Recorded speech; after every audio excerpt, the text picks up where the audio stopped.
I didn't think about it in terms of, gee, I'm an African American, ergo there follows some major mission in life because I'm black. But I recognized that as an African American, I had to seek out opportunities in areas where African Americans had not yet gone. And cable was one of those. I mean, there were a couple of African American guys who'd worked in the cable in the association before me, Don Anderson being one, and another gentleman by the name of Sam Shepard, I think. But I felt that here was sort of virgin territory for somebody who was African American to sort of pursue a career opportunity in a way that no one else has done. And so it was an opportunity sort of laying out there for me the way I looked at it. And I felt what I had to do was to sort of be very effective, get to know the people in the room in a way that if I impressed them, I would have other opportunities to do business with them or to form relationships with them. So that was my thinking at the time. And then as the technology issue began to come to the surface, satellite cable, the marriage of satellite and cable, then it sort of hit me, aha, here's a chance to create something in the form of a content-based business. But it was more, gee, I'm in cable, I don't see a whole lot of blacks in cable, here's a chance for me to sort of be first in my sort of, first in the position to benefit from that. In this episode of Business Executive Profiles, we will profile the business achievements of Robert Johnson, an American media executive, entrepreneur, philanthropist, and real estate investor. Best known as the founder of Black Entertainment Television, BET would make Robert Johnson the first African American billionaire. Robert Louis Johnson was born on April 8, 1946, in Hickory, Mississippi, the ninth of 10 children to Edna and Archie Johnson. His parents moved the family to Freeport, Illinois, when he was a child. He excelled in the classroom and was an honor student in high school. Johnson graduated from the University of Illinois in 1968 with a bachelor's degree in social studies. While at the University of Illinois, Johnson became a member of Kappa Alpha Psi fraternity. In 1969, Johnson married Sheila Johnson. He received a master's degree in public affairs from Princeton University in 1972. After graduating from Princeton, Johnson started his professional career by taking a job in Washington, D.C. This job introduced him to the television industry. He served as the public affairs director for the Corporation for Public Broadcasting. In this position, he learned the power of television. He also worked as the Director of Communications for the Washington, D.C. office of the National Urban League. While working as a press secretary for Congressman Walter Fauntroy, Johnson had a chance meeting that would lead him to become a lobbyist for the National Cable and Television Association, or NCTA. While at the NCTA, he built relationships with executives that worked in the cable industry. A key relationship Bob Johnson formed was with the cable executive John Malone. His relationship with John Malone would be pivotal in the formation of Black Entertainment Television. John Malone encouraged Bob Johnson to call him if he ever had a disruptive business idea. Inspired by print media titan John Johnson, Bob Johnson set out to create a cable channel targeting African Americans. At the time, it was already targeted programming for African Americans in print and radio. John Johnson, the founder of Ebony, utilized his magazine to document the rise of the African American middle class. Bob Johnson realized that he could leverage satellite technology to target African Americans with a niche cable channel. In 1979, Johnson left the National Cable and Television Association to create Black Entertainment Television.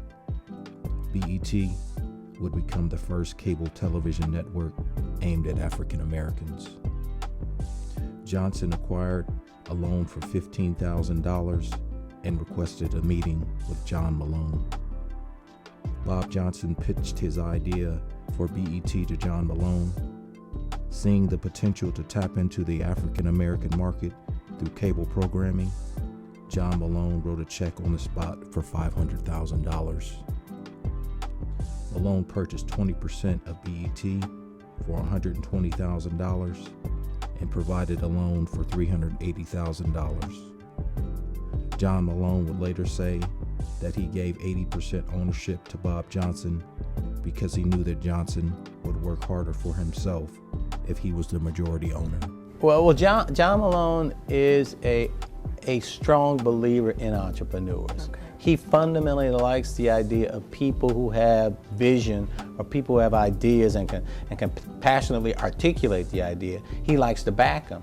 So I was able to convince him because, first of all, he had a small need for the product. I mean, it wasn't totally necessary, but he had cable systems that wanted the product. Okay. The second was he believed in entrepreneurs. He's not the kind of investor who believes in government programs. So. Okay. Yeah, if you'd gone to him and say, I want to get a government loan, an SBA loan, he probably would have thrown you out of his office. But if you go to him and say, I believe this product can work, I believe there's a demand for black content, I believe cable operators want to see more black programming, and I think I can find the content, he bought into the notion. So he put the first $500,000 into BET, and the rest, as they say, is history. In 1980, Johnson launched Black Entertainment Television. Cheryl Miller designed the logo that would represent the network, which featured a star to symbolize black star power. When the network launched on January 25th, 1980, it only aired for 2 hours on the Madison Square Garden Sports Network, which later would become the USA Network.